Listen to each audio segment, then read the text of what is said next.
Ya, ahora sí. Eso, verte.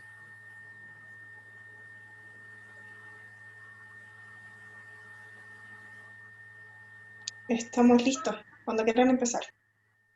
Ya, deja tener una miradita de la concurrencia y frente.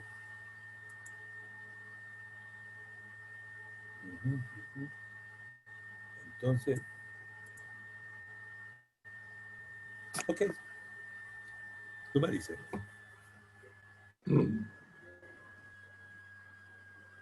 Aileen, ¿puedo empezar? Bueno, muy Adelante, buenas tardes. Fernando. Buenas tardes a todos.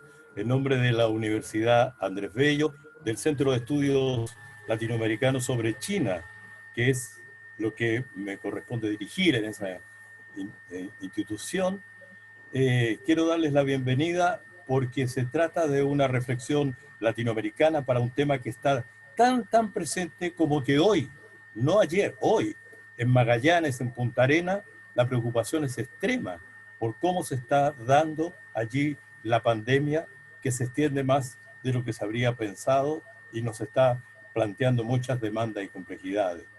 Está ocurriendo también en España, lo escuchaba esta mañana en la radio, donde las tensiones de las autoridades políticas con las autoridades del gobierno de Madrid también están allí en tensión porque no saben cómo manejar esto que se ha dado en llamar el rebrote. La ocasión tiene que ver exactamente con la presentación de este libro y estamos muy satisfechos de que este libro, que tiene ni más ni menos que la participación de 16 académicos de América Latina, de distintos países, y que han concurrido a una experiencia que sin duda tiene una carga especial, que es aquella de atreverse a analizar desde la perspectiva de la academia, del análisis de las ciencias sociales, una circunstancia en medio de ella, envueltos en ella, pero tratando de ver las tendencias, los elementos que estaban allí presentes. Este libro, en consecuencia, es una derivación cuyo centro principal, a mi juicio, y yo he tenido la oportunidad de ser el convocante, el coordinador, el editor del mismo y el autor de la introducción de él y del concepto del libro, responde a lo que podríamos llamar la primera reflexión latinoamericana en conjunto respecto de esta pandemia que nos actúa y nos determina tantas perspectivas hacia el presente, pero sobre todo a los tiempos que vienen. Por todo eso es que yo en este momento les doy las gracias de estar aquí y de inmediato quiero ser un poco el anfitrión que ofrece la palabra, diríamos a otro anfitrión en realidad, porque es el presidente del Foro Permanente de Política Exterior, Juan Somavía, quien en consecuencia nos ha recibido para que podamos en conjunto tener esta presentación. Juan Somavía, Juan, por favor. Muchas gracias, Fernando. Eh, yo encuentro que el libro tiene un elemento clave, que es el aquí y el ahora. No es esto de una reflexión con perspectiva, sino que se está describiendo cuando estamos en medio de la crisis. Por eso le quiero agradecer a Gustavo Fernández, a Nicole, a Eduardo, a Jorge y a Constanza, a tres de ustedes autores, que estén participando en esto para analizar esta relación de la crisis de pandémica y la región y China. Yo quiero hacer tres comentarios. El primero, ¿dónde estamos? ¿Qué es lo que nos ha enseñado la pandemia? Yo diría que para mí el tema principal es que nos recordó por qué se dice que América Latina es son las sociedades más desiguales del mundo. Porque inmediatamente vimos que el efecto es sobre la pobreza, sobre los más débiles, sobre los más vulnerables, y que sabemos ya por cifras de la CEPAL y otros que el retroceso que estamos teniendo es entre 5 y 10 años.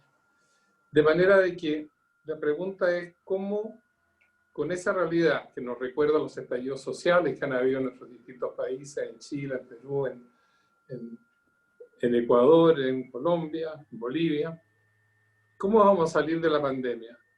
Vamos a salir hacia lo que obviamente va a ser necesario, que es un mundo distinto, un mundo donde asumamos el desarrollo sostenible, donde seamos capaces de consolidar la justicia social, ¿ah? y un desarrollo inclusivo, o vamos a terminar, como muchos están diciendo, que no sé, que hay que hacer unos ajustes, buscar una nueva normalidad, pero que en definitiva la orientación va a ser más o menos la misma. La verdad es que estamos en una total incertidumbre, ¿ah? Una incógnita sobre esa decisión. Lo único que hemos podido ver es que los gobiernos latinoamericanos están en una gigantesca dificultad para trabajar juntos, o para defender la identidad y hasta la dignidad latinoamericana cuando Estados Unidos y el gobierno de Trump pretende y logra decidir el BID. De manera de que mi primera pregunta es, ¿cómo se ordena la salida hacia el tipo de desarrollo que necesitamos? La segunda es que en este proceso nos encontramos con el conflicto entre China y Estados Unidos. Algunos nos dicen que es una nueva guerra fría, yo dudo de eso. Yo creo que además no nos conviene definirla así, porque China es muy distinto de Rusia. Pero esto surge en Estados Unidos, ¿a quién le conviene decir que es una nueva guerra fría? Porque eso permite definir el problema en términos de que si usted está conmigo o no está conmigo. ¿Ah? Que fue, en definitiva, el lema central de Estados Unidos en la Guerra Fría con la Unión Soviética. Me parece que es más bien una situación clásica de una potencia declinante frente a una potencia en expansión. Ahora, si eso es así, ¿qué observamos que está pasando? Que Estados Unidos está dejando una serie de espacios abiertos que los está ocupando efectivamente China, pero está ocupando espacios que a nosotros nos interesan. Está ocupando el espacio multilateral porque resulta que Estados Unidos se retira. Está ocupando el espacio del desarrollo sostenible a nivel global porque Estados Unidos se retira. Y eso es solamente un par de ejemplos. Nos acerca a China. Pero también otra pregunta. ¿China va a ser una potencia dominante o va a ser una potencia que respeta nuestra autonomía de una manera de que se haga todo esto en un mundo armónico? Que es justamente la manera como China define su espacio hacia el futuro. Y el tercer aspecto que quiero mencionar es la oportunidad de este libro. Porque en medio de la crisis, que nadie podía prever, los actores están actuando instintivamente, que es lo que les nace hacer, en función de sus políticas, en función de lo que uno quiera ver. Y la verdad es que lo que le ha nacido a China es cooperar con América Latina. Y en consecuencia es muy interesante porque nos dice que la vacuna que están desarrollando va a ser un bien público de acceso universal, que le están dedicando $1.000 millones para facilitar a la región, para facilitar el acceso. Un enorme interés en la región y han sido muy abiertos en saber cómo se construye un hospital en 10 días. La Cámara Chilena de la Construcción se comenzó a ver que esto era muy importante. Si lo pueden hacer allá, ¿por qué no lo podemos hacer nosotros? Se estableció por primera vez puentes aéreos con China, porque efectivamente se compraron y también hubieron donaciones chinas de elementos médicos, suministros médicos. En el terreno más político, hubo una reunión CELAC-China sobre los asuntos de salud, que concluye diciendo que establecemos una asociación integral de cooperación en torno a los temas de salud, y hay como cerca de 10 países que han tenido distintas formas de cooperación con China. ¿Qué quiero decir con todo esto? Evidentemente que hay un espacio para una relación con China que va más allá de la pandemia, pero de eso se trata el libro. Pero esa relación tenemos que verla en función de también la relación con Estados Unidos, que ya sabemos nos va a presionar en forma que ha estado presionando Trump, pero que quizás la forma de relacionamiento va a ser distinto, pero que también sabemos que si sale Biden, el tema chino para ellos también es muy importante, porque en el fondo el giro hacia preocuparse de la evolución china se hizo bajo Obama cuando él era vicepresidente. De manera que quería hacer estos comentarios de entrada porque creo que lo que hace el libro es despertarnos el deseo de profundizar, digamos, una serie de temas sobre los cuales tenemos incertidumbre, inseguridad, pero por otro lado no es difícil pensar a dónde queremos ir caminando si somos capaces de producir los acuerdos políticos y los acuerdos de cooperación dentro de la región que necesitamos. Así que nuevamente, Fernando, y a todos ustedes por haber sido, son actores de este libro, pero que me parece extraordinariamente oportuno. Muchísimas gracias. Muchas gracias, Juan, muy amable, muchas gracias por esas palabras. Y bueno, yo quiero dar algunas referencias y contexto sobre el libro, antes de ofrecer la palabra al ex canciller de Bolivia, Gustavo Fernández, que nos acompaña. En días pasados, Osvaldo Rosales, que es el autor de ese libro que también se presentó en este foro Sueño Chino, en ese foro en Chile 21, si no me equivoco, dijo, ¿qué van a hacer los historiadores en 10 años más o en 15 años más? ¿En qué se van a fijar mirando este periodo? Y dijo, voy a enumerar 6 aspectos que yo creo que los historiadores del futuro van a mirar a este tiempo de hoy. Y me parecieron muy interesantes, por eso los rescato para citarlo aquí. 1, van a ver qué eficiencia hubo en combatir la pandemia propiamente tal, el COVID-19. En segundo, cuál fue la política para la recuperación económica y con qué rapidez lograron moverse para esa recuperación económica. 3, cuál fue el grado de gobernanza para hacer precisamente un equilibrio entre esas dos dimensiones previas, aquella de combatir la pandemia y aquella de articular la economía. Entonces, gobernanza. Cuarto aspecto, ¿cuál fue la cooperación sanitaria internacional que se dio en aquel momento de impacto de la pandemia? 5, dijo, ¿qué pasó con la vacuna?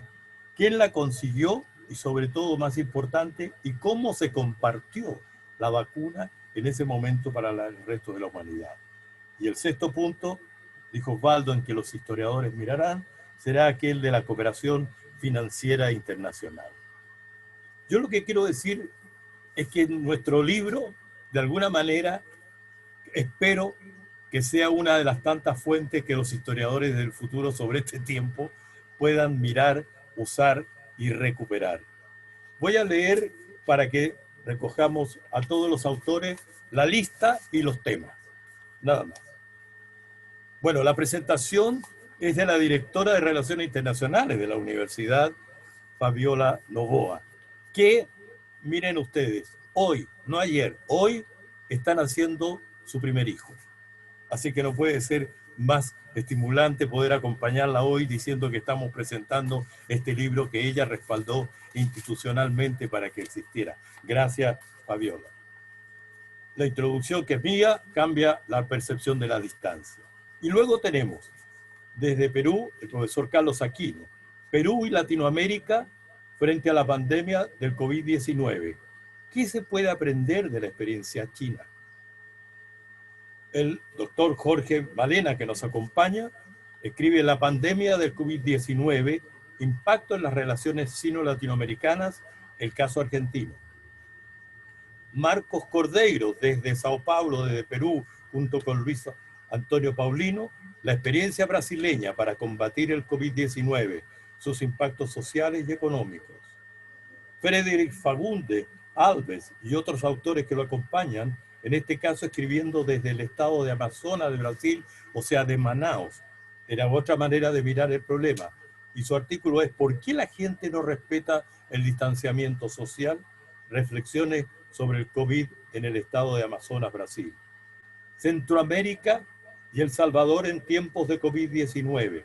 Impactos esperados y propuestas de políticas públicas. En este caso, de Óscar Cabrera Melgar, desde la Fundación del Desarrollo Centroamericano con sede en Salvador. Desde Ecuador, la profesora Sara Wong, desde Guayaquil, exactamente.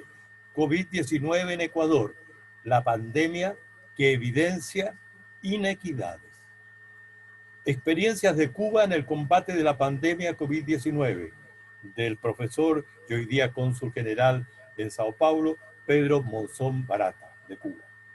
Chile y China en los tiempos de pandemia, un trabajo escrito por Ricardo Santana de nuestra universidad. La crisis que se suma a las crisis, ojo con el título, COVID-19 en Bolivia y América Latina, de Nicole Jordán, que también nos acompaña hoy día. Los efectos del neoliberalismo en México y su relación con China, el caso del COVID-19, del profesor Eduardo Sili Apango, que también está hoy desde México acompañando. China, Sudamérica, pandemia, crisis, escenarios para la recuperación, del profesor Milton Reyes desde Quito, Ecuador. Colombia, las dimensiones biopsicosociales de la pandemia, actores, momentos y procesos implicados, del profesor Wilson López desde la Universidad Javeriana de Colombia. COVID-19 como desafío a la globalización y el posicionamiento chino, revisión teórica transversal y el caso de México, escrito por la profesora Raquel Isamara León de la Rosa desde México, también desde Puebla. La epidemia actual de COVID-19, su desarrollo y contención en China y en Argentina, un trabajo comparativo de Gustavo Santillán y Hernán Moreno desde Córdoba, Argentina. Interdependencias comerciales con China en un nuevo escenario global, el caso de Uruguay, del profesor Ignacio Bertesagui, decano de Economía en la Universidad Católica en el Uruguay, junto a Natalia de María. Y la mirada general, pandemia, América Latina entre Estados Unidos y la República Popular China, de José Luis Valenzuela, un profesor muy cercano también a nuestro centro de estudios. Ese es el trabajo que hemos hecho. En el periodo que cubre entre marzo a julio fue todo este análisis y la comprensión de los distintos procesos y fenómenos. Estamos muy satisfechos, la verdad, de tener esta publicación y mi centro en particular está muy satisfecho, que se llama Centro de Estudios Latinoamericanos sobre China. Y por eso es que justamente la convocatoria que hicimos para esto. Con ese antecedente, tengo el gusto, el honor de presentar al ex canciller de Bolivia, profesor, figura destacada de ese país, Gustavo Fernández, y también figura de muchos procesos de integración en América Latina. Quiero decir que actualmente él es el director del Instituto de Estudios Internacionales de la Universidad Católica de Bolivia, entidad que puso en marcha hace solo un año, pero que ha demostrado una energía que tal vez no lo quiera decir, pero que sorprende por la capacidad de convocatoria, interacción y diálogo. Fue precisamente desde ese escenario que Gustavo Fernández puso en marcha la reflexión latinoamericana sobre lo que significaba el impacto de la pandemia en nuestra región, cómo estaba entrando en la sociedad, en la economía, en los distintos sectores. Y puso en consecuencia en marcha algo que también coordina y activa, que se llama la Mesa de Reflexión Latinoamericana, que está funcionando precisamente como una derivación de aquel Instituto de Estudios Internacionales. Por todo eso, Gustavo, muchas gracias por estar con nosotros hoy día. Tiene usted la palabra. Muchas gracias, querido Fernando. Déjame primero un par de palabras para agradecer al Instituto de Estudios Latinoamericanos sobre China de la Universidad Andrés Bello, que tú presides, y a Juan del Foro de Política Exterior de Chile por esta invitación tan honrosa y tan grata. Como le anticipaba a Fernando, creí oportuno escribir un par de páginas para no salirme del tiempo que habitualmente es pequeño, corto, en las reuniones del Zoom. Voy a hacer una visión más bien general, que creo que es apenas una introducción, y para eso me han pedido que participe, a un trabajo cuya dimensión es ciertamente muy ambiciosa y muy útil. Felicidades, Fernando, por el esfuerzo. Creo que es una muy buena contribución al análisis del tema. Este libro, que está escrito por 18 jóvenes académicos de 15 universidades y centros latinoamericanos, toca dos temas que marcarán el siglo que se despliega ante nosotros. Son diferentes.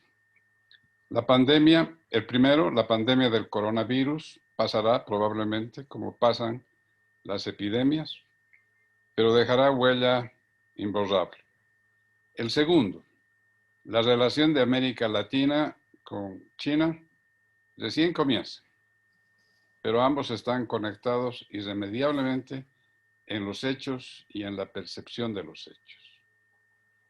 El coronavirus o el virus, así con mayúscula, asintomático, letal, impredecible, mutante, materializó súbitamente el pavor oculto en el subconsciente colectivo de la humanidad.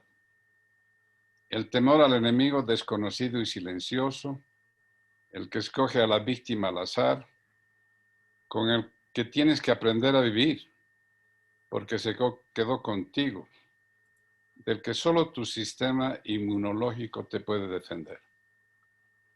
La cifra de contagios superó ya la cota de los 35 millones de personas y de los muertos la del millón. Frenó el mundo en seco, literalmente. Los organismos internacionales ponen cifras. El Producto Global cayó en 6%, el comercio internacional en 32%. Pero los números no alcanzan a explicar, no pueden explicar lo que sentían más de 5.000 millones de personas recluidas en sus casas, sin trabajo, pensando en un mañana incierto, con plazas, calles y autopistas vacías, fábricas cerradas, aviones estacionados, trenes detenidos, hijos, nietos, abuelos, separados. En América Latina, el impacto del virus es todavía más cruel. Desnudó nuestras vergüenzas. Hasta hoy, 6 de octubre, los muertos en el continente suman más de 350.000, un tercio del total en el planeta. Si se cuentan por millón de habitantes, Perú, Bolivia comparten con Bélgica el podio de los 3 peores, seguidos muy de cerca por Brasil, Ecuador y Chile. 230 millones de pobres, caída del producto próximo al 10%, desempleo, derrumbe de la oferta y la demanda, corrupción en el abastecimiento de insumos sanitarios, testimonian lo que las calles de América Latina vienen denunciando desde hace tiempo. La pandemia hizo lo que hizo por el atraso, la pobreza, la desigualdad obscena y ofensiva en las condiciones de vida, calidad de servicios de educación, salud y vivienda en el continente. Agréguense concentración y abuso del poder, estados disfuncionales, sociedades polarizadas, liderazgos deficientes, ruptura del frágil vínculo de confianza entre el ciudadano, los partidos y el Estado, colapso de los organismos de cooperación regional, paralizados, inútiles para todo efecto práctico. Todo sin contar el enorme signo de incertidumbre sobre el futuro. Pero es en la hora de las grandes tragedias cuando la gente se ve obligada a vencer el miedo y a mirar de frente los días que vendrán. Tiene los medios para hacerlo. El virus se desplazó por el mundo entero y en pocos meses cubrió todos los continentes. Pero con la misma intensidad, al mismo tiempo, se desplegó el enorme potencial de la sociedad del conocimiento y de la conectividad digital. Pese a todas las barreras que puso el cálculo político, la comunidad científica compartió información, análisis, métodos, terapias, enfrentó la pandemia y está a punto de producir una o varias vacunas en menos de un año. La fuerza del conocimiento no se agota allí. Cubre la gama entera del desarrollo industrial, científico, cultural, político. Ya desplazó el centro de gravedad de la economía mundial del Atlántico al Pacífico y puso término a una estructura de poder que llevaba más de 500 años. Alumbró una nueva sociedad con nuevos actores, nuevas demandas, nuevas aspiraciones y puso en evidencia la llegada de un nuevo tiempo, en el momento en que el antiguo se consume en la hoguera de la pandemia. En ese umbral nos encontramos. Con esos instrumentos contamos para limpiar los escombros que dejó el huracán y para reconstruir nuestras sociedades y nuestro futuro.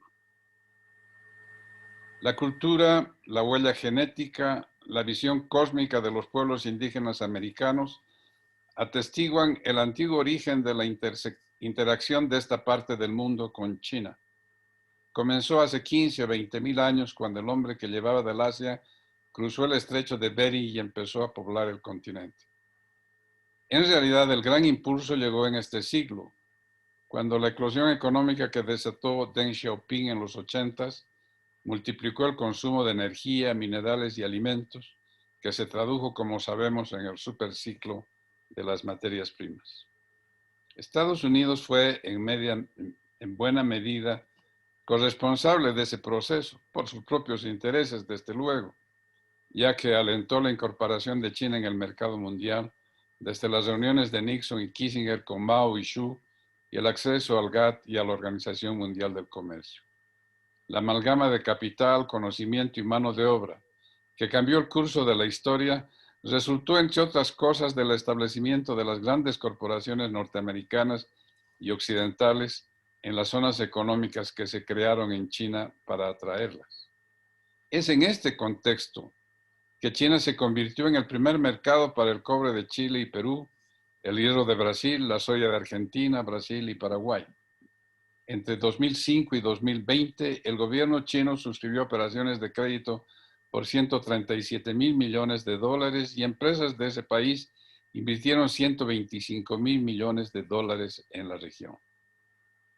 Es en este punto que debe anotarse para que no se olvide que el impacto positivo de la diversificación del comercio exterior y de la inyección de recursos que llegó de Oriente se relativizó seriamente en la medida en que ancló otra vez al continente en la condición de exportador neto de materias primas, desvió el proceso de transformación productiva y volvió a comprimir el grillete de la División Internacional del Trabajo del que tratábamos de escapar desde el siglo XIX. Debe anotarse que el problema no es solo que China creció más de lo que se esperaba, sino que pasó de la actitud de prudencia que recomendaba Deng, el ascenso pacífico, a una línea proactiva de gran potencia, la oportunidad estratégica de Xi, que devolviera a China un rol compatible con su experiencia histórica, creciente poder y visión estratégica, en las palabras de Kissinger. Ese golpe de timón coincidió con las primeras señales de declinación de la hegemonía norteamericana que siguió a los atentados de las Torres Gemelas y la depresión de la primera década de este siglo. El fin de ese momento unipolar encendió luces de alarma y la política exterior de Estados Unidos se deslizó de una postura inicial de tolerancia y cooperación, la aproximación constructiva de Clinton, el accionista responsable de Bush, el giro al Asia de Obama, a una pendiente de competencia, rivalidad y confrontación con China que Trump llevó al paroxismo con la acusación del virus chino.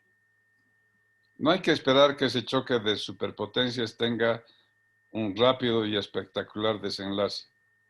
Debe asumirse que a pesar de toda su intensidad, estos son los primeros metros de una carrera de largo aliento.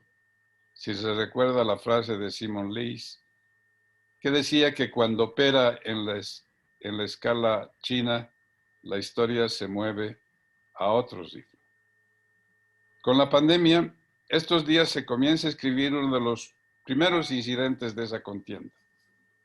El cataclismo bíblico que provocó el virus que partió de Wuhan hace menos de un año puso a prueba la capacidad científica, la confianza social, la gobernanza y el liderato de los países para enfrentarlo. China controló, sufrió y venció la crisis.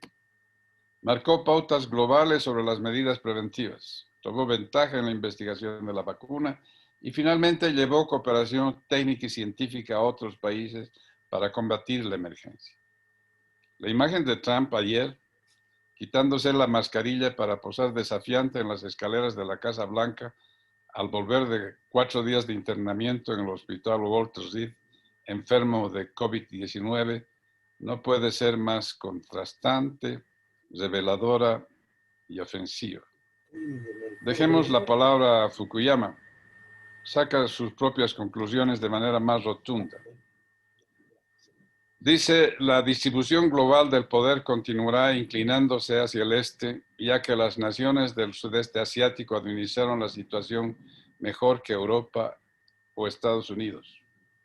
Pese a que la pandemia se originó en China y Beijing ocultó inicialmente su estallido y permitió que se expandiera, China se beneficiará de la crisis, al menos en términos relativos. Fue capaz de recuperar control de la situación y moverse al próximo desafío al poner en marcha su economía de manera rápida y sostenible. En contraste, Estados Unidos administró pésimamente su respuesta y permitió que su prestigio cayera enormemente. He dado todas estas vueltas para llegar a una conclusión simple.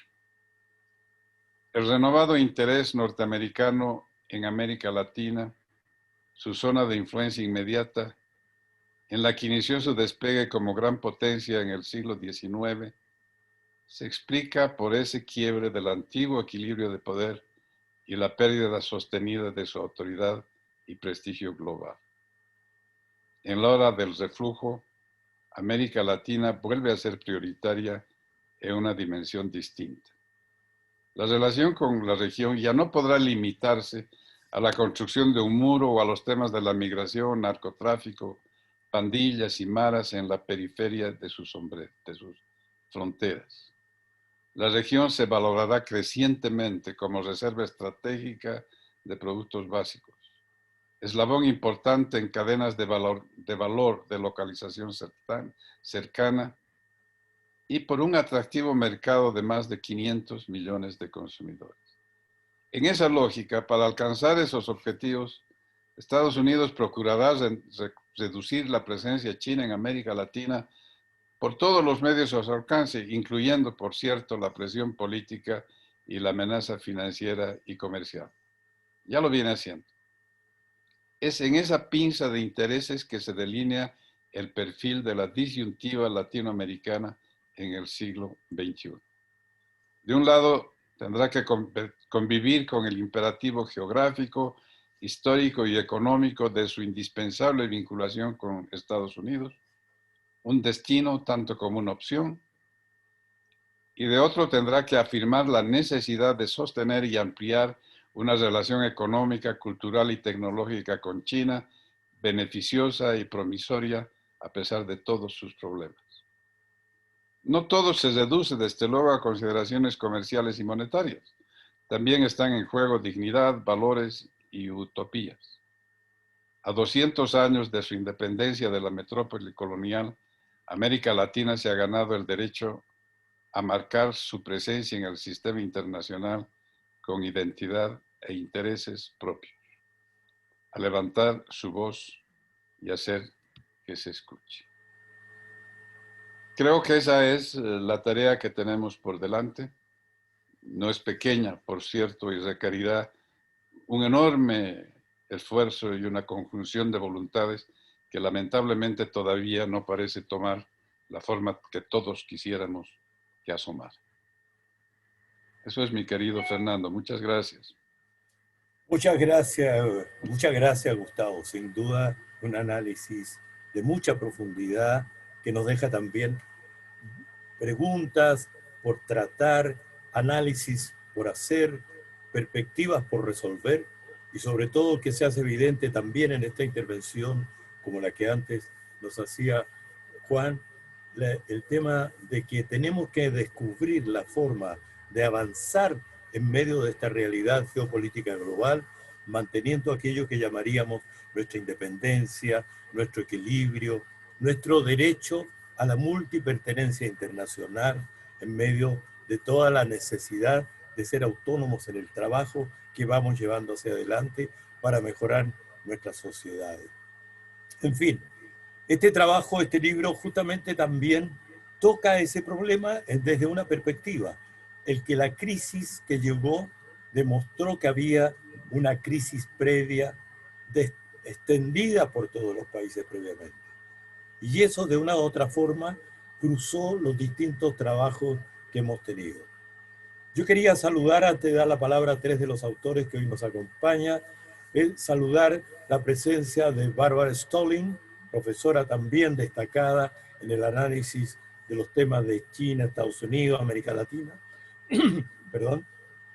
También saludar a Doris Ramírez desde Colombia, que es una gran difusora de los debates que se están teniendo lugar ahora en América Latina.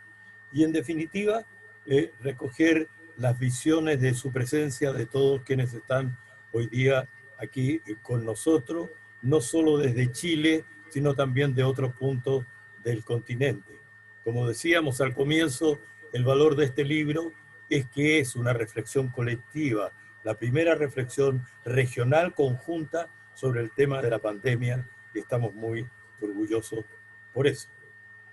Ofrezco de inmediato la palabra al profesor Jorge Malena, desde Buenos Aires, profesor de la Universidad Católica de Buenos Aires y una destacada personalidad en el análisis de las relaciones internacionales en aquel país. Profesor Jorge Malena, lo escuchamos. Muchas gracias, señor embajador, por cederme el uso de la palabra. Voy a comenzar entonces mis breves palabras, que en este caso guardan relación con mi lectura, mi análisis sobre la obra. Estimados entonces, embajador Fernando Reyes Mata, director del Centro de Estudios Latinoamericanos sobre China de la Universidad Andrés Bello, doctor Juan Somavía, presidente del Foro Permanente de Política Exterior de Chile, profesor Gustavo Fernández, ex canciller de Bolivia, estimados colegas autores de la obra, señoras y señores. En primer lugar, deseo agradecer a los organizadores de este encuentro por invitarme a participar en la presentación de la obra Pandemia, efectos en América Latina y la interacción con China. Este libro reúne los trabajos de investigación de una veintena de autores, integrantes de 15 universidades y centros de estudios latinoamericanos procedentes de 11 países, tales como Argentina, Brasil, Colombia, Chile, Cuba, Ecuador, México, El Salvador, Perú y Uruguay. Los objetos de estudio tratados a lo largo de los 17 capítulos que abarca el libro son de notable actualidad y utilidad, debido a que abarcan una serie de temas centrales, tales como, en primer término, el análisis de la labor del gobierno chino para contener la pandemia. Segundo, las respuestas de los sistemas de salud latinoamericanos a la pandemia del COVID-19. Tercero, las enseñanzas que dejó en América Latina la experiencia de China. Cuarto, la asistencia médica y sanitaria brindada por China para hacer frente al flagelo. Quinto, las medidas económicas de los gobiernos de la región para mitigar el impacto de la pandemia. Sexto, las consecuencias sociales y económicas en América Latina de esta emergencia. Séptimo, el factor Estados Unidos en las relaciones sino-latinoamericanas. Octavo, las perspectivas sobre la evolución post-pandemia del lazo entre América Latina y China. Y noveno, el análisis sobre la influencia de esta crisis en el ordenamiento internacional.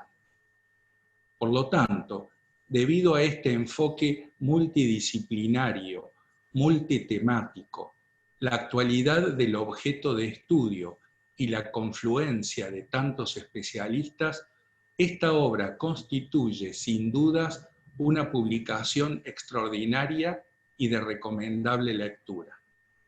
Felicito al Centro de Estudios Latinoamericanos sobre China de la Universidad Andrés Bello por la iniciativa, a su director, el embajador Fernando Reyes Mata, por la convocatoria y por la tarea de compilar y editar todos los artículos, y a los colegas que contribuyeron con sus esmerados trabajos de investigación por el aporte para que el libro resulte en este significativo texto. Para terminar, deseo expresar que esta tarea mancomunada debería servir como pauta de que el trabajo conjunto en nuestro subcontinente puede ser una realidad, lo cual particularmente hago extensivo al campo de las propias relaciones con China. A modo de ejemplo, todos sabemos que desde el mes de julio del año 2014 existe una organización intergubernamental denominada el Foro China-CELAC, que reúne a la República Popular China y a los 33 estados de la Comunidad de Estados Latinoamericanos y Caribeños. En dicho foro han tenido lugar una serie de encuentros a nivel ministerial, como también de 10 subforos especializados. Tras la observación de estos encuentros, en particular los realizados por los 10 subforos, se evidencia una insuficiente labor mancomunada de los países latinoamericanos y caribeños en materia de discusión y elaboración de posturas del bloque frente a China. Si se considera el poder relativo de la República Popular y la importancia que reviste el Foro China-CELAC al ser la única instancia en la que el subcontinente puede presentar una voz y una postura concertada frente al gigante asiático, experiencias como la de este libro pueden llamarnos a la reflexión. Ejemplo de ello sería la conveniencia de que los gobiernos latinoamericanos y caribeños construyan posiciones comunes a partir de la convocatoria de sus académicos especializados a los efectos de brindar análisis de utilidad referidos a la relación con China. Hago votos para que los académicos continuemos por esta senda y los gobiernos conozcan nuestro trabajo. Eso es todo. Muchas gracias por su atención. Muchas gracias, doctor Jorge Malena, por sus palabras. Muy pertinente además la convocatoria y sobre todo que usted trajo a la conversación también la referencia sobre el foro CELAC China. Actualmente el foro CELAC está en manos de México y es un dato importante a tomar en cuenta precisamente aquí en este momento que estamos en este foro. Hace pocos días los países latinoamericanos decidieron extender por un año más la conducción, la presidencia pro tempore de CELAC en las manos de México, lo cual significa que en cierta forma las potencialidades parciales o precarias que hasta ahora ha logrado manejar México, pero especialmente relacionadas con la pandemia, también con algunos elementos vinculados a la investigación aeroespacial y satelital de la región, continuará México a cargo de esto y en consecuencia encabezando la interacción con China desde este ámbito CELAC China que está presente.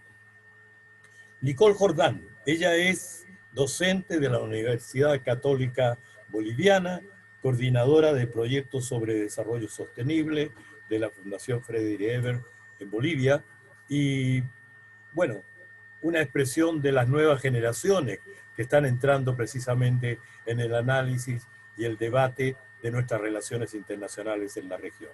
Nicole. Muchísimas gracias, embajador Fernando Reyes Mata, por la organización del evento. Lo felicito a usted por el gran esfuerzo de reunir a tantas voces latinoamericanas en esta reflexión. Y también quiero felicitar al mismo Centro de Estudios Latinoamericanos sobre China de la Universidad Andrés Bello. La verdad que es un placer haber podido colaborar en este proyecto. Y también quiero agradecer la presencia del doctor Juan Somavia y del embajador Gustavo Fernández, a quien le tengo muchísimo aprecio y que me alegra mucho compartir este evento con él.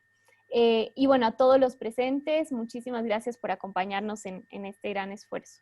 Yo les voy a compartir unas breves láminas, si me permiten, sobre que aborda un poco el tema de mi capítulo, que es sobre Bolivia, pero que encuentro que también tiene muchas similitudes con lo que sucede en la región. Les pediría si me avisen si no pueden ver algo. Sí, sí, está perfecto. Perfecto. Bueno, yo lo he titulado La crisis que se suma a las crisis. Esto es algo que se aplica a Bolivia de manera muy fuerte si tomamos en cuenta los sucesos del año pasado, pero también yo creo que hemos visto en la región latinoamericana que este es un factor común. Y eso hace que la situación sea mucho más compleja con la gestión del COVID, ¿no? Aquí he puesto algunos temas, no voy a ahondar en detalle, pero un poco lo que ustedes mencionaban es que tenemos que tomar en cuenta que América Latina ya estaba con un contexto poco propicio para enfrentar algo como la pandemia, y tiene que ver con diversos temas, ¿no? Por un lado, tenemos una ausencia y precariedad de infraestructura, insumos médicos, personal de salud especializado, pero por otro lado también tenemos temas como la falta de recursos destinados a la salud pública, a la innovación, al desarrollo e investigación en ciencia y tecnología.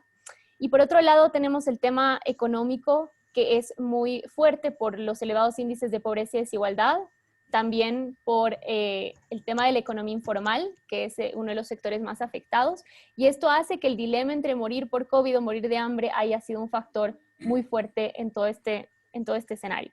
Pero también tenemos que tomar en cuenta otro tipo de cuestiones, ¿no? Como el tema político y social. Hemos visto que ha habido mucha inestabilidad política, mucho descontento social y también estallidos de violencia y conflictividad en la región desde el año pasado. Y al mismo tiempo, ciertas medidas como el tema de las prácticas de distanciamiento social han sido muy complejas, con una idiosincrasia latinoamericana que es muy diferente a la que se presenta en otras regiones del mundo. Pero también cabe destacar que lo que yo he intentado buscar en el capítulo, pero creo que es algo que se podría reflejar en otros países también, es que sería muy importante extraer lecciones que nos permitan posicionar en el debate público algunos aspectos, como por ejemplo, cómo mejorar las capacidades y condiciones de los sistemas de salud que hemos visto tan afectados. Y no solamente el tema de capacidades preexistentes o condiciones, sino también cómo mejorar las estrategias de preparación y respuesta ante futuras emergencias sanitarias, porque es algo que hemos visto que puede ser un factor común a futuro si seguimos con ciertas prácticas. Y algo muy interesante con este rol que ha tenido mayor protagonismo a nivel del escenario internacional por parte de China, es cómo China puede asumir un rol más proactivo en la cooperación para el desarrollo en América Latina, contemplando estos desafíos. Yo no voy a entrar en detalle de estos gráficos, pero lo que he hecho a lo largo del documento ha sido intentar basarme en cómo están los países latinoamericanos en el Índice Global de Seguridad Sanitaria del 2019, que toca temas de cuán preparados están los países en el mundo en términos de prevención, detección temprana, respuesta rápida, mitigación y en general las capacidades de los sistemas de salud. Y lo triste es que se constata que ningún país latinoamericano en verdad estaba ni remotamente preparado para enfrentar un tema así. De hecho, ningún país del mundo, pero en América Latina la situación es mucho más compleja, por lo cual se entiende que la región es una de las más afectadas en este sentido. Entonces, esto lleva a la pregunta también, ¿ha sido la salud un ámbito prioritario en la región? En el caso de Bolivia, al parecer, no. Ahora todos los países ponen énfasis en la salud y es algo que deberíamos ver, solo que ahora nos enfrentamos a un panorama más complejo porque estamos en una situación económica poco propicia. Pero creo que es una pregunta que debería haber surgido antes y que es algo que tenemos que tomar en cuenta. también les quiero mostrar que algo que me ha parecido muy interesante es que muy pocos países en la región tienen planes de emergencia a nivel nacional de salud contra este tipo de temas, ¿no? Y muchos de los países tienen muchos problemas en términos de capacidades de los sistemas de salud. Hemos visto, por ejemplo, acá es un cuadro comparativo que habla un poco del número de doctores por cada 100.000 personas, número de enfermeras y números de cama de hospital, que han sido recursos indispensables en la lucha justamente frente al COVID. Y ha sido un problema muy grande en la región, pero particularmente para países como Bolivia, Haití, Honduras, Nicaragua, que se ven mucho más afectados en términos comparativos. Entonces, sí, ahí se expresan también las desigualdades que se tiene al mismo interior de la región. No voy a entrar en estos detalles, es un cuadro comparativo porque hago alusión a una comparación entre países que podrían parecer muy similares en muchos términos, como Bolivia y Paraguay, pero que al final uno encuentra que por términos de densidad poblacional hay países pequeños que han sabido prepararse mejor pese a tener condiciones poco propicias. Y para destacar algunos aspectos que me parece que son preexistentes no solamente en Bolivia, pero también en otros países, es justamente lo que mencionaba. La crisis sanitaria se suma a otras crisis, lo cual hace el escenario mucho más complejo. La mayoría de los sistemas de salud no están preparados para lidiar con emergencias sanitarias. Ha habido y sigue habiendo una subóptima realización de pruebas y esto limita la capacidad de gestión. En comparación con lo que ha sucedido, por ejemplo, en China y Estados Unidos, y haciendo alusión a la preparación de estos países de acuerdo al índice, es muy peculiar que Estados Unidos aparece con una puntuación muy alta en el índice que les mostraba previamente, versus China, que al parecer estaría como en la mitad de la preparación de Estados Unidos. Pero en la práctica se ha visto que China ha sabido gestionar, de hecho, mucho mejor que Estados Unidos en la pandemia. Entonces eso demuestra que tenemos que empezar a pensar de manera integral, no solo en términos de brindar las condiciones necesarias, pero también tener mecanismos de respuesta rápida que nos permitan adaptarnos a situaciones como esta. Y el tema de la falta de inversión pública en salud, en términos comparativos, la región se encuentra muy rezagada. Y esto es bastante complejo. Y esto no solo tiene que ver con el tema de la economía, porque hemos tenido un periodo de bonanza muy importante a nivel regional, también tiene que ver con el replantear las prioridades de los gobiernos latinoamericanos para que la salud sea vista ya como un bien común y como un derecho humano básico. En algunos países se ha avanzado mucho en términos de acceso y cobertura, pero se ha visto que esto no es suficiente. Y el segundo paso que hay que dar es avanzar en términos de calidad. Y esto es algo que todavía no se ha hecho y ahora tenemos el desafío de enfrentarlo en un contexto, como les decía, económicamente no muy propicio. Y ahí entro muy rápidamente al rol de China.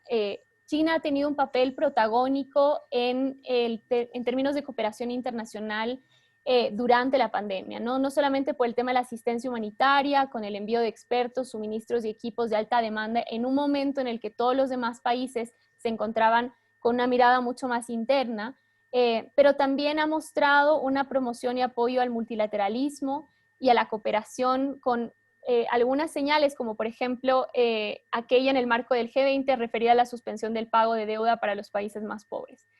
Esto ha sido un hecho significativo. Lo único que para América Latina lo complejo es que la mayoría de los países somos países de ingresos medios y bajos, y no entramos en este marco, lo cual preocupa un poco porque de los países analizados solamente Haití entraría ahí, ¿no? Pero en términos de geopolítica, este rol le ha permitido a China ganar mayor presencia como un líder mundial en un momento de retroceso de Estados Unidos y fortalecer lazos estratégicos con ciertas regiones. Yo ahora solamente quiero detenerme un poco a ver cuál es el tipo de cooperación que requiere Bolivia y América Latina teniendo ese panorama y cómo China podría tener un rol más proactivo en este tipo de cooperación. Y lo que quiero hacer énfasis es que la magnitud de la catástrofe humanitaria y económica que se vive actualmente en Latinoamérica y que va a continuar requiere un tipo de cooperación que trascienda la donación de insumos, que hasta ahora han sido esenciales y han sido una muestra de solidaridad muy grande. Pero para tener una cierta sostenibilidad es necesario contar con apoyo económico y técnico que permita reactivar las economías y fortalecer los sistemas de salud. Y con esto me imagino el fortalecimiento de capacidades, apoyo técnico y capacitación de recursos humanos de manera más sostenida. Y finalizo simplemente con algunas preguntas pendientes que las he puesto en el documento, pero que me parece que son importantes, que se han estado hablando en Bolivia y seguramente en otros países de la región también, que es un poco en torno al tema de la deuda externa, ¿no? ¿Estaría China dispuesta a dar un paso más y otorgar un alivio de la deuda externa para los países latinoamericanos, o al menos renegociar los plazos de la misma para que los países puedan reactivar sus economías con mucha más sostenibilidad y apoyo? Y por otro lado, ¿estaría China abierta a profundizar esta cooperación técnica que ya ha iniciado a través de la transferencia de conocimientos y tecnología para mejorar los sistemas de salud que hemos visto que son bastante frágiles en términos de capacidades, cobertura, calidad y resiliencia? Bueno, básicamente es un panorama muy a grosso modo de lo que hemos discutido, pero les agradezco y bueno. Muchas gracias, Nicole. Muchas gracias. La verdad que tu presentación con una síntesis de muchos elementos que cruzan no solo la realidad de Bolivia, nos damos cuenta, sino la del resto de América Latina. Particularmente cuando colocas el tema de dar a la categoría de salud la condición de derecho. Nosotros en Chile estamos discutiendo, por ejemplo, ese tema, porque hasta ahora nuestra Constitución establece el derecho a elegir el sistema de salud que tú quieres. Y no está establecido en la Constitución el derecho a la salud. Es un ejemplo de las dimensiones de discusión que en toda la región latinoamericana se están planteando alrededor del tema. Salud y otras que son clave y que son determinantes de la agenda.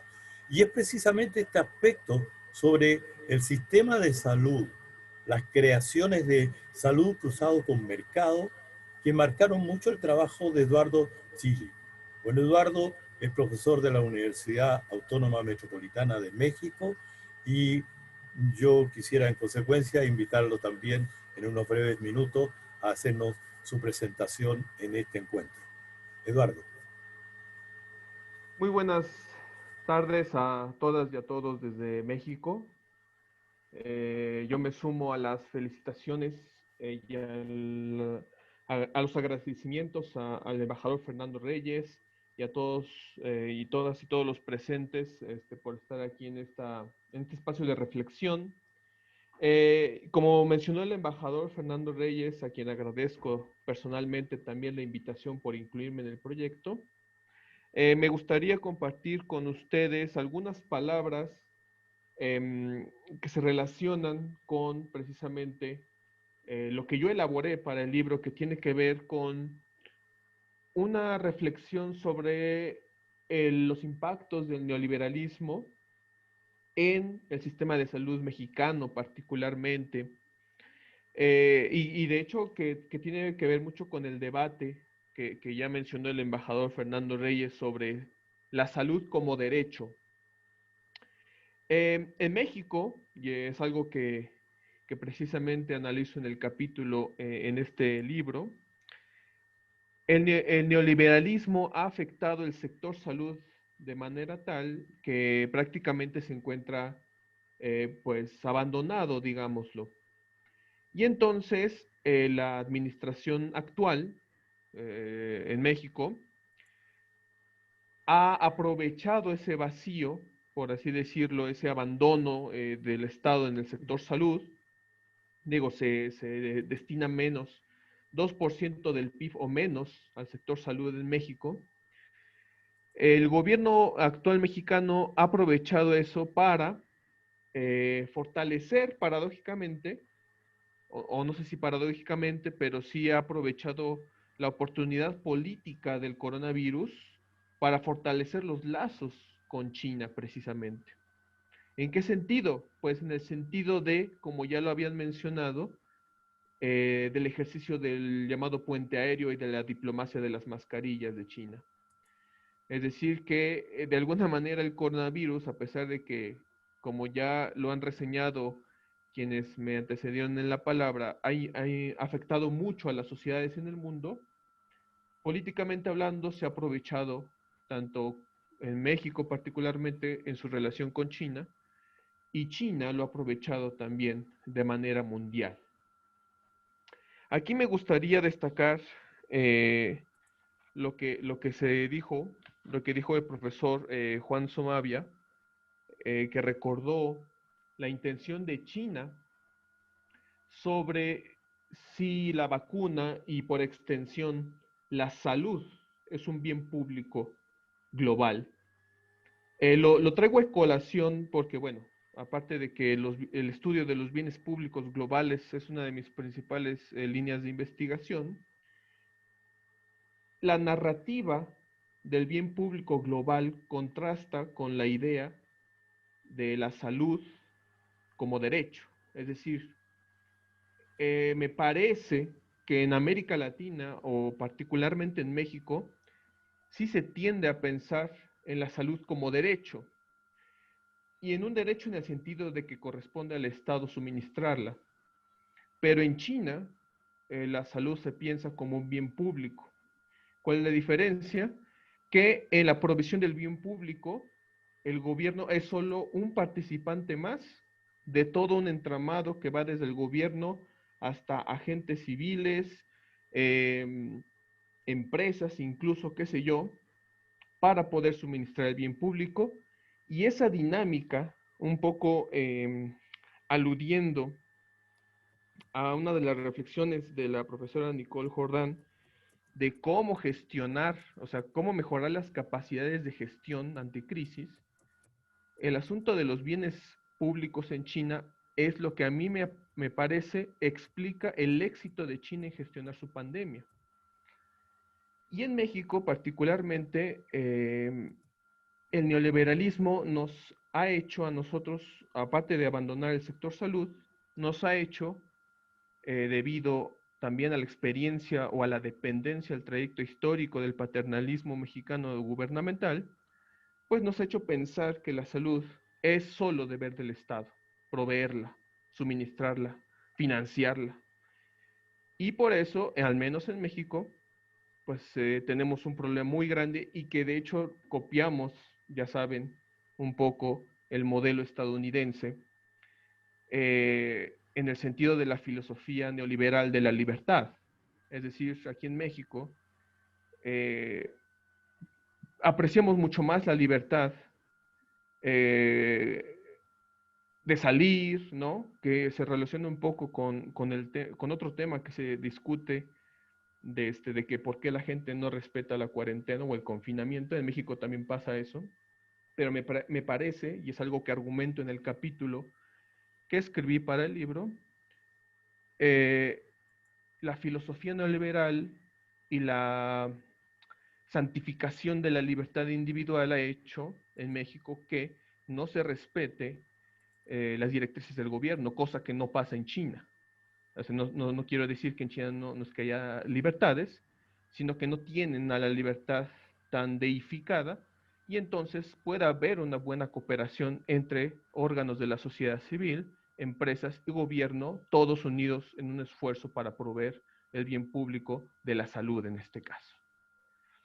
Esa es una de las lecciones que a mí me gustaría subrayar de resultados de mi análisis. Y entonces, más allá, yo coincido con la profesora Nicole Jordan, es decir, hay que trascender la mera donación, pero cuando hablamos de la transferencia de conocimiento, este conocimiento, me parece, de China no tendría solo que ser técnico, también tiene que ser de administración, de gestión, pero para eso en América Latina, me parece, tenemos el reto de superar los problemas ideológicos a los que estamos sujetos, de considerar, por ejemplo, algunos sistemas políticos mejores que otros, o algunas formas de administración pública mejores que otras, o algunas formas de economía mejores que otras. Me parece que ese es el gran reto, porque, por ejemplo, aludiendo a la inquietud que ya mencionaban sobre el foro China-CELAC, que es cierto, México ahorita ostenta la presidencia pro tempore. Desde 2012 también he estado involucrado en el análisis del foro China-CELAC, y el principal problema que he encontrado ahí es que América Latina como región no sabe qué quiere de China, cosa que no pasa viceversa. China sabe muy bien lo que quiere de América Latina. Y el coronavirus puede ofrecer una oportunidad política para homogenizar una postura de China: queremos esto de ti, no solamente al corto o al mediano plazo, sino también a largo plazo. y ese es el principal reto, me parece, en el marco del foro China-CELAC que afrontar. Con esto yo cerraría. Embajador, muchas gracias por la oportunidad y cedo la palabra. Bueno, muchas gracias. Aquí hay varios en este foro que hemos vivido en México, ¿eh? Así que le queremos decir también gracias, porque México no es un país más en nuestras vidas, sino un país que nos marcó y nos importa como consecuencia en su devenir y en su destino, por supuesto.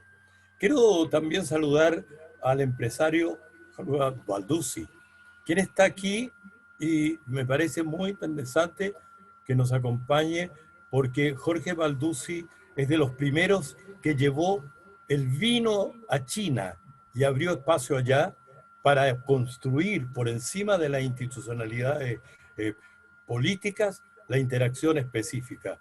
Y ahí hay toda una línea que tiene que ver cómo el ámbito de la sociedad civil, en este caso el ámbito empresarial, construye también su tejido de interacciones con aquel país, y ya tiene sobre la mesa resultados muy, muy concretos. Gracias también por estar acá.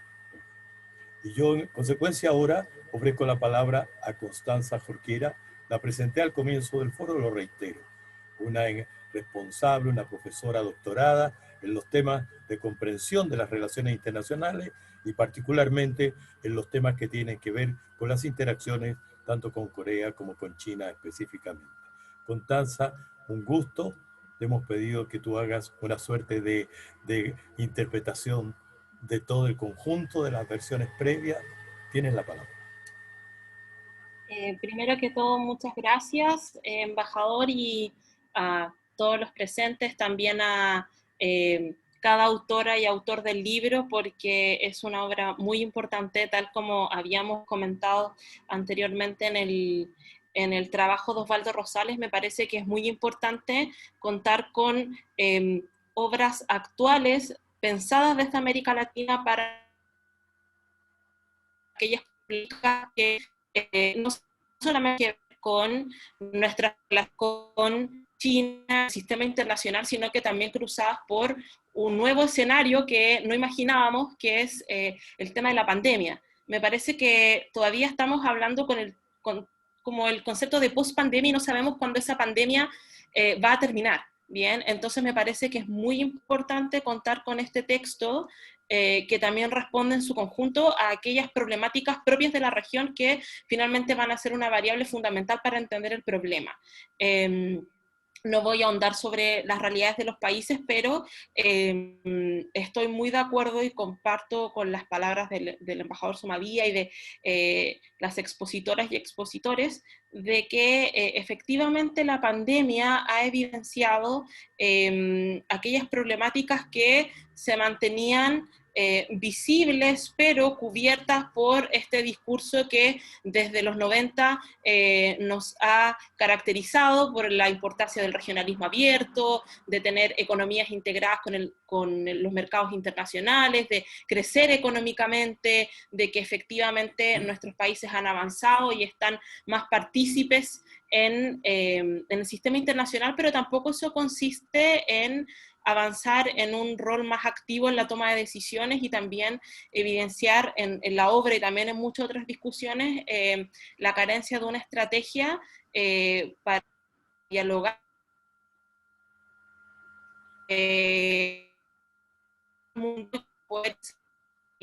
ese sentido. Me parece que es muy importante utilizar las plataformas que ya tenemos, como también se menciona extensamente en el libro, como este vínculo con CELAC o la diplomacia de las mascarillas, que también se ha llamado diplomacia médica. También yo diría que una lección que nos deja no solamente este libro de forma muy crítica, que me parece muy bueno, sino que en lo que vemos cada día es que necesitamos avanzar en una cooperación internacional y regional explícitamente multinivel. Es decir, que no solamente entre ministerios, entre embajadores, sino que también tiene que haber una participación comunidad académicos, particular, también en desarrollo, en el mundo tecnológico, de la innovación, también en la sociedad civil, porque va a ser desde esa riqueza y de esos inputs de energía donde vamos a poder desarrollar una estrategia adecuada a los tiempos. Vamos a ver que algo que también se evidencia en el texto que me llama mucho la atención es, además, se manifiesta más capacidad institucional a la pandemia, tiene que ver con el tema de la infraestructura, que es algo que nos vincula directamente con China, sobre todo respecto de infraestructura física, que es algo que tenemos como un gran al debe, bien, en nuestra región. ¿Se me escucha? ¿Sí? Sí, sí. Sí, sí. Ah, ya. Sí, que está como un poco No. inestable el internet. Sí, de repente se va un poquito, pero te seguimos.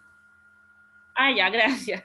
En ese sentido quería enfatizar el tema de la infraestructura, porque hay muchísimos proyectos y muchísimos préstamos que están en curso, pero que me parece que en este momento son fundamentales de avanzar y concretar, porque eso va a permitir no solamente el transporte de mercancías y lo que se exporta y lo que se importa, sino que también tener la infraestructura adecuada para que no solamente llegue todo lo que es la ayuda en equipamiento médico, la distribución de las vacunas, también el acceso de las personas en zonas remotas a centros de salud, de estar monitoreando, también la trazabilidad es algo que va a estar presente durante mucho tiempo, ya va a ser parte de nuestras vidas tener que estar cada vez más conectados, también lo vinculo con el tema digital, que es otra de nuestras grandes falencias, porque efectivamente lo que nos han enseñado los países asiáticos, y en particular China, es que tener una infraestructura física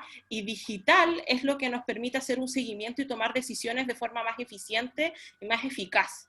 Bien, y en ese sentido, caracterizando a nuestros países que son hiperpresidencialistas, muy centralizados, también hay que avanzar en ese sentido, porque hemos visto cómo se están dando brotes y rebrotes en regiones, provincias, departamentos, depende de donde se ubiquen, que se caracterizan con una precariedad respecto a la llegada del Estado a través de sus instituciones y sus herramientas de apoyo allí. Entonces también pienso que en ese sentido hay que hacer una evaluación de no solamente cómo vamos a llevar esta gobernanza global nueva a partir de la pandemia, sino que también cómo concebimos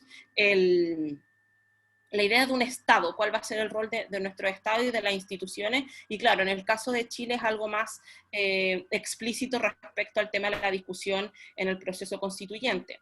En ese sentido quería irme a partir de eso a China, bien, porque vamos a ver que lo hemos discutido otras veces, que algo que se enfatiza mucho en el discurso chino es la orientación del pensamiento del presidente Xi Jinping sobre el tema del futuro compartido de la humanidad, bien, convertirse en una potencia responsable, bien, que eso es muy importante, y en ese sentido también cómo China desde el comienzo de la pandemia y cuando ya viene toda esta necesidad de responder, también en su discurso oficial se ha instalado como el primer país en alertar al mundo del virus y lidiar con un liderazgo desde el comienzo con un estilo en particular. Bien, entonces, viendo algunas declaraciones oficiales, se ha manifestado de que China ha servido como una línea de defensa crucial para el mundo,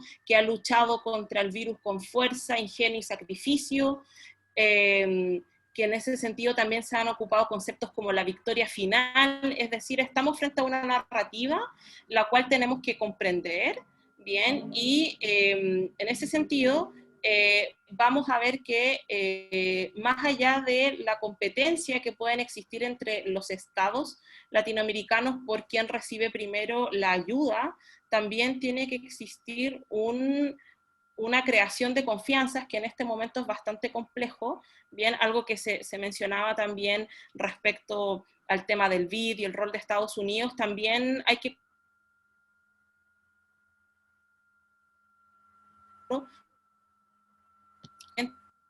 su compromiso con la región. Bien, respecto a qué espera de la región, ha manifestado en sus libros blancos, en distintos documentos, distintas reuniones, ha comprometido la ayuda, pero al mismo tiempo está a la vuelta de la esquina y lo estamos viendo, que tiene que ver con el rol de Estados Unidos. Bien, Estados Unidos ya desde el 2001, sobre todo, abandona completamente la región, y con Obama se intenta regresar de alguna manera y poder participar más, pero sin mucho éxito. Lo mismo ocurre en otras regiones como Asia-Pacífico. Sin embargo, hay que estar con atención respecto a si, frente a la pérdida o decadencia del poder global de Estados Unidos, va a querer recuperar a la región nuevamente. Entonces, eso es un concepto que también hemos comentado de el no alineamiento activo, la multipertenencia, y en ese sentido me parece importante, como también se mencionaba hace un momento, sobre la necesidad de crear redes de apoyo. Y en ese sentido, estas redes de apoyo, el libro lo demuestra, o sea, la importancia de reunir a tantas autoras y autores para debatir un tema actual, pero intentar y plantear respuestas de cómo sacar este libro de la academia. Bien, porque son respuestas que las comunidades académicas las vienen dando hace mucho tiempo. Y me refiero a comunidad académica no solamente la que está en las universidades, sino que en los centros de pensamiento, también autoridades políticas que también se van moviendo en el ecosistema académico. Y en ese sentido, podemos aprender mucho de China respecto a las relaciones que tienen, por ejemplo, con la Academia de Ciencias, con la Academia de Ciencias Sociales, donde hay toda una articulación de intelectuales que van aportando respecto a cómo tomar las decisiones. Bien, y en ese sentido quiero retomar la importancia de comprender y empezar a construir una agenda respecto a esta nueva gobernanza global, porque estamos ante una crisis del multilateralismo, estamos ante una rivalidad o conflicto, pongámosle guerra fría o no, entre Estados Unidos y China. Bien, viene la recesión económica, también nuestros países han demostrado que no están para nada preparados para asumir de consecuencias.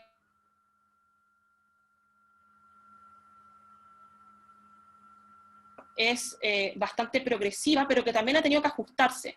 Entonces, claro, va a haber un gap, una brecha entre cómo vamos en China, pero la política exterior china también va cambiando. Entonces, en ese sentido, hay que... ahora lo que nos ha enseñado el mundo es que tenemos que actuar rápido. Bien, ya no podemos tomarnos el tiempo de formar expertos, de estudiar, ¿cierto? Y este libro me parece que es un aporte fundamental a eso. Pienso que abre una ventana de oportunidad para decir, este es el tipo de trabajo que necesitamos hoy día.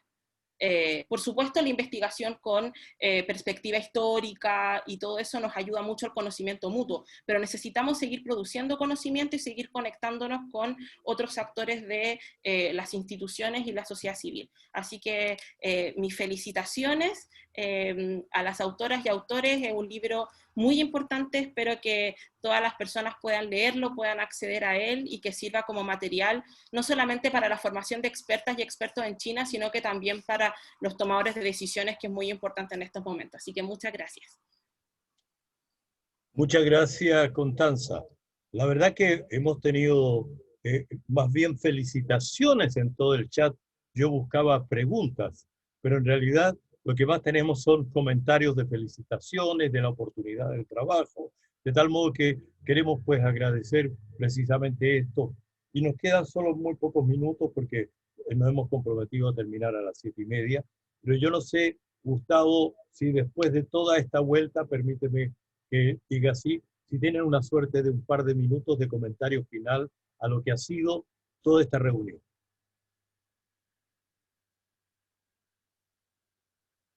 Micrófono a Gustavo Fernández, por favor.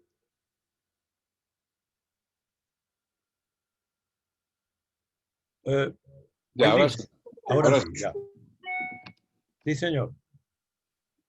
Bueno, La verdad es que voy a sumarme a los chats. Quiero refelicitarte y felicitarlos por el trabajo. Porque luego de escuchar las exposiciones uno tiene, sí, una idea más precisa del abanico de temas que cubre, de la oportunidad con que realiza el análisis y de la pertinencia del examen que están proponiendo. Ciertamente el tema es más grande que el que aparece a primera vista, porque bien lo decía Nicole y de eso fluye el resto de las intervenciones, la crisis de la pandemia es una crisis que desnuda las crisis anteriores, desnuda la realidad de la estructura social, económica y política latinoamericana, que es, entre otras cosas, uno de los elementos que permitió que esta pandemia alcanzara los niveles que alcanzó en la región. Creo que no hay que olvidar, es bueno repetirlo varias veces, que América Latina es probablemente la región más afectada por la pandemia en el mundo si uno mira las cifras de contagios y sobre todo de muertos. Esa es una señal de alarma importantísima sobre la necesidad de enfrentar esos temas. Ahora, una de las virtudes de la crisis es que ha puesto por fin por delante, y creo que lo han dicho muchos y muy bien, en la agenda latinoamericana los temas de la salud y la educación. La política social toma ahora una prioridad que antes no tenía. Y es una prioridad que debe atenderse no solo porque la gente lo quiera, sino porque la necesidad lo demuestra. No hay manera de salir de esta crisis si es que no eres capaz de tomar de tomar el toro por los cuernos. Es decir, enfrentar los problemas de la educación y la salud.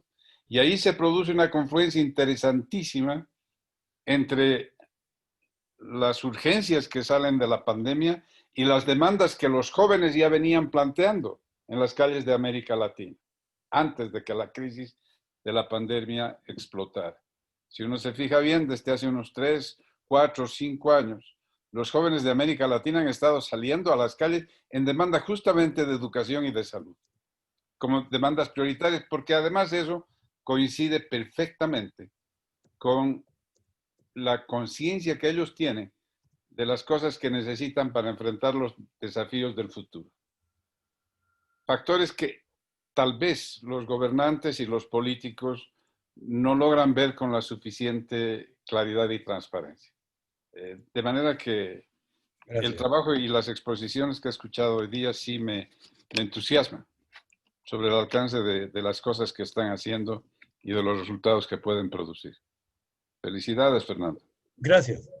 Sé que está Bárbara Stolin todavía por ahí con nosotros. Bárbara, yo te quisiera pedir si tienes un comentario. Sé que te estoy sorprendiendo, pero al final somos amigos de toda la vida, así que yo te sorprenda tampoco es tan trascendente. Pero tu mirada, que tú te has escrito libros, etcétera, de tal modo que le pido que le den el micrófono a Bárbara Stolin, por favor. Que no te veo, Bárbara, pero ahí estás. Aquí estoy, Fernando. Ya, por favor, un par de minutos que sean tuyos para nosotros. Bueno, yo siempre quisiera retomar algunos puntos que estaba anotando que me parecieron especialmente relevantes de esta hora y media de presentaciones. Primer punto que yo puse mi marca para volver a mirarlo era un comentario muy temprano de Juan Zamarilla, cuando preguntó qué tipo de poder va a ser China. Yo creo que esto es un tema muy importante para la región, para el mundo. Hay cosas más específicas en términos de ayuda externa, como de préstamos para infraestructura, pero en algún sentido la pregunta más general y más importante de todo es lo de Juan, ¿qué tipo de poder va a ser China?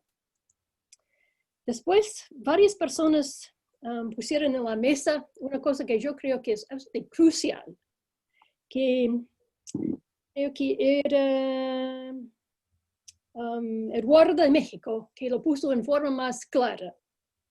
China sabe lo que quiere de América Latina, pero América Latina no sabe lo que quiere de China. Para mí, esto es una cosa que tenemos que poner mucho énfasis en términos de países individuales, pero también, como varios han dicho, en términos de la región o subregiones, o cómo puede ser. De tratar de hablar, pensar en una estrategia de lo que América Latina quiere ser en sí misma para el futuro. Y para eso han dicho en forma muy interesante una cosa que no hemos visto hasta la pandemia, el rol de la salud como derecho, como algunos han dicho, pero también como política y necesidad. Entonces, una cosa es ver cómo esta crisis se puede usar, como han dicho varios, para tener una América Latina mejor en el futuro, incluyendo especialmente en términos de salud. Si China puede ayudar en esto, sería fantástico. Mi país no está ayudando mucho en este minuto, pero estamos esperando que en un mes más vamos a tener un nuevo presidente que puede ser más interesado en colaborar con la región y el resto del mundo, por supuesto. Pero tenemos que ver esto. Hasta ahora tenemos un presidente que no está ayudando mucho en términos del futuro de la región. Bueno, muchas gracias, Bárbara. Muy gentil por aceptar esta sorpresa. Y me ha pedido la palabra también con un par de minutos nada más el profesor Chin Tan Sun, que es residente acá en Chile, es profesor de Beijing Literature and Cultural University. Y allí creo que ya tiene la palabra. Muchas gracias, embajador, por darme el uso de la palabra. La verdad es que estos días, como acabo de terminar de leer los trabajos que integran el libro Pandemia, Efectos de América Latina y su interacción con China. La lectura me ha dado el privilegio de tener una mirada muy actual de lo que ocurre en América Latina con el impacto de la pandemia. De una u otra forma, el COVID-19 puso en evidencia en la mayoría de los países de la región ciertas realidades sociales y económicas que estaban, para mí, semi-ocultas. Tanto en salud, como muchos han mencionado, como en otras áreas, como de educación y en los campos de trabajo, la agenda de demanda se ha expandido y la tarea que viene para los países de esa región es grande, sin duda. Celebro al embajador Fernando Reyes Mata, director del Centro de Estudios Latinoamericanos sobre China de la Universidad de Andrés Bello y editor de la obra, por su gran labor que ha hecho posible tan importante y oportuno libro. La pandemia ha barrido el mundo con severos daños a la economía mundial, amenazando con la seguridad de la vida humana y causando gran incertidumbre del futuro del mundo. Es un típico tema de carácter universal que solo puede ser enfrentado de manera eficiente con la colaboración de todos los gobiernos en una realidad global que por encima de la diversidad cultural y de modelos políticos convoca a pensar juntos y a decidir juntos las acciones a seguir.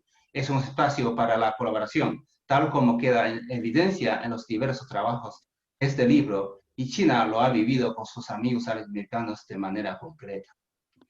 En la primera etapa, cuando China sufrió el impacto de la pandemia, fueron varios los mandatarios de los países latinoamericanos que llamaron al presidente Xi Jinping y expresaron su solidaridad y apoyo en aquellos difíciles momentos. Pasó el tiempo y a mediados del año es América Latina la región del mundo donde la pandemia ha atacado con especial vehemencia. Y en ese marco China ha expresado su cercanía y apoyo en muy diversas formas, con un alto nivel de compromiso con el mundo y responsabilidad y solidaridad, como lo ejemplifican diversas informaciones registradas en estos trabajos sobre la colaboración entre el continente latinoamericano y mi país. Estos días de mi lectura del libro, superar la epidemia y lograr la recuperación económica aún son las tareas más urgentes para los países latinoamericanos. Para completar esta tarea es bien necesario fortalecer la cooperación en la lucha contra la epidemia y unir los esfuerzos en el desarrollo conjunto. Sin embargo, nieblas de incertidumbre vienen de la compleja situación internacional actual, llamada a vivir grandes cambios. Lo que hoy sobran son los perjuicios políticos. No cabe hacer uso de la pandemia como una herramienta para contener el desarrollo de China o impulsar situaciones con los ojos puestos en una pasada Guerra Fría. Aunque, bueno, varios expositores no prefieren no llamarlo nueva Guerra Fría. El mundo de hoy reclama otra actitud porque para el virus no existe ideología, no hay distinción de países ni razas, y será pérdida de tiempo el calumniar, atacar y culpar a otros. Un proverbio chino dice, los verdaderos amigos se conocen en la adversidad, y eso solo ocurre a través de la cooperación y solidaridad. Como señalan varios autores en este libro, vienen tiempos de cambio en muchos sentidos, no solo en relaciones comerciales globales o las inversiones, también vienen cambios en las relaciones de la tecnología con áreas como la salud y educación, cambios en las formas de trabajar y producir. Hay quienes piensan que todo eso hay que ligarlo al poder para construir hegemonías dominantes. Pero para los chinos, lo esencial es compartir los avances y construir un mundo donde las grandes metas comunes configuren lo que hemos llamado destino común de la humanidad. Gracias. De nuevo, muchas felicitaciones a nuestro embajador Fernando Reyes Mata por su oportuna iniciativa y gran visión, sobre todo de la interacción con mi país de China, hoy día más que necesaria. Y también a los académicos Jorge Malena, Nicole Jordan, Eduardo Sili y otros autores del libro. Y también muchas gracias a las exposiciones del embajador Juan Somavia, al ex canciller Eduardo Fernández por sus palabras. Y también, bueno, por todos estos excelentes aportes académicos que nos ayudan a comprender la realidad latinoamericana y sus relaciones con China. Muchas gracias, embajador. De nuevo. No, gracias. No, gracias a usted por sus palabras y por recordarnos esas frases de pensamiento chino. Bueno, voy a concluir, no voy a hacer una suerte de síntesis mayor, porque creo que las exposiciones han sido muy fuertes. Yo creo que hay como dos tendencias que cruzan todos estos trabajos y que yo creo que hay que rescatarlas en un sentido muy interesante. En mi introducción yo hablé que estábamos de alguna u otra forma dejando atrás la distancia. Yo sé que suena un poco casi pretencioso, pero hablo del cambio de percepción de distancia. ¿Y por qué lo digo? Por una parte, porque en estos 6 meses la interacción entre distintos sectores de China, especialmente del ámbito de la salud, pero también del ámbito de la gestión pública en relación a cómo se trabaja frente a una pandemia, con contrapartes en la región latinoamericana, ha tomado un ritmo y una relación que hace que no sea la complejidad de ser parte de un lado del mundo y nosotros parte del otro el principal problema, sino que lo más importante es saber si tenemos algo que conversar en común. Lo más importante es saber si tenemos cierta agenda compartida. En ese sentido, la aproximación fuerte que hizo China, porque así ha sido, de buscar, ¿no es cierto?, contrapartes médicos en América Latina para hablar con ellos y decirles, esto fue lo que hicimos, este fue el control social, este fue el tema de la distancia social creada, cómo funcionó y por qué. Ese tipo de transferencia de experiencia se dio, en el caso de Chile, por ejemplo, con simultáneas conversaciones en que estaban participando médicos, decanos y estudiantes de Universidad Católica, Universidad de Chile, Universidad Andrés Bello y otras, con las contrapartes allá. Lo mismo, lo que recordaba el embajador Juan Somavia, relacionado con la Cámara Chilena de la Construcción, que de repente juntó a cerca de casi 200 empresarios de la construcción del país, arquitectos y otros que querían tener la oportunidad de hablar en vivo, recibir las orientaciones del responsable, el ingeniero principal que produjo y construyó aquel hospital en 10 días. Más allá de la interacción misma, lo que importa es que es posible. Algo pasa que antes no pasaba. Entonces hay una dinámica también donde lo tecnológico está generando la oportunidad de nuevas formas. porque en definitiva 9 de la mañana en un lado y 9 de la noche en el otro hacen posible que se pueda buscar formas de conversación y relación. No cabe duda que también la pandemia llevó a una búsqueda de aquello que llamaríamos los proveedores de la salud. También lo vivió Europa así. Pero en el caso de América Latina, con una experiencia que yo rescato como antecedente de lo que pueden ser vinculaciones a futuro. Esto es la cantidad de vuelos especiales que desde ciertos países se hicieron hacia China. Desde México, una primera etapa de 20 vuelos y una segunda de 22 vuelos para traer equipo, o en la segunda etapa sobre todo para traer donaciones de equipos y también de elementos sanitarios pertinentes. En el caso de Chile y de las empresas ligadas a LATAM, hubo una cantidad de vuelos que exploraron lo que nunca se había hecho, que era volar desde la costa de Chile hasta Shanghái, de ir directo hasta allá, y además con una experiencia muy particular, que es volar, estar 5 horas allí en la pista, cargando el avión, y tomar el vuelo de regreso con equipos especiales que se iban turnando para llegar, ¿no es cierto?, con los equipamientos, etc. Lo mismo ocurrió en Argentina. O sea, los vuelos que hizo Aerolíneas Argentinas, también tomando una ruta que no le es habitual, porque Aerolíneas Argentinas vuela hacia Auckland, en Nueva Zelanda y hacia Australia, más bien bordeando el círculo polar. En cambio, en este caso, tuvo que volar tomando otras latitudes, pasando más cerca de Tahití y desde allí hacia Nueva Zelanda, etc.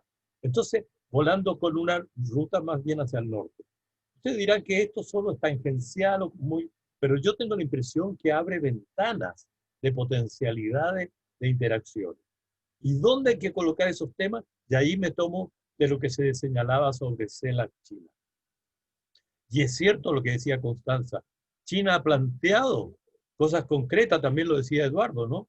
O sea, China, y lo remarcaba Bárbara recién, China ha dicho, mire, yo sé lo que quiero en América Latina. Y lo ha dicho 2 veces, el 2008 y el 2016, con documentos que hay que decir que prácticamente nunca América Latina se ha reunido en conjunto, ni siquiera para discutir ese documento, ¿ah? Para decir, a ver, analicemos conjuntamente. Ahí hay un desafío. Bueno, China ha seguido adelante construyendo relaciones más bien bilaterales, con uno, con otro, según diversas circunstancias, algo que ayer Juan Gabriel Tocatlián en un artículo llamaba precisamente la multibilateralidad de China en la región y en América Latina y en otras regiones. Pero me pareció un concepto que vale la pena rescatar hoy día aquí, porque como la región no le contesta, pero de una manera u otra, entonces se van construyendo prácticas bilaterales que miradas al final constituyen un todo, pero en el fondo ese todo no está articulado al interior de sí mismo. Son palabras y temas que tenemos que resolver a futuro.